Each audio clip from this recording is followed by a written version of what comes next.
नमस्कार जय जगन्नाथ। आज रात्र 10टा बाजिकी 33 रे बृहस्पति वृषरु गोचर रे मिथुन राशि को प्रवेश करेंगे। यही बृहस्पति चलन मिथुन राशि चंद्र शुद्धि हेतु भल आ बृहस्पति आपणकर आमर मिथुन राशि राश्याधिपति हेले बुध, तेणु सहित बृहस्पति संपर्क भल, तेणु एते खराब प्रभाव देवेनि, किंतु जन्म बृहस्पति रे आपणकर स्थान परिवर्तित जोग रही थाए, स्थान नाश होता है, दुख कष्ट मिलता है।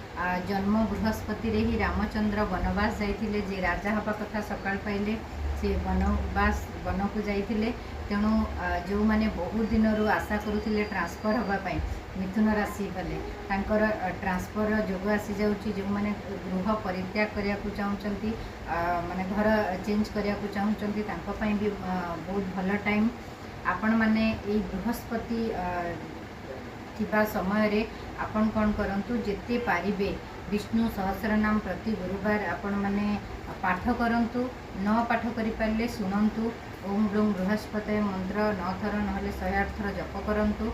आउ गुरुवार दिन टिके आपण बुट डाली आपण को ओजन हिसाब रे बुट डाली आपण दान करंतु, लुण दान करंतु, हलदिया वस्त्र स्वागदीपी ब्राह्मण को दान करंतु। आपण को पई बृहस्पति बहुत भल फल देबे।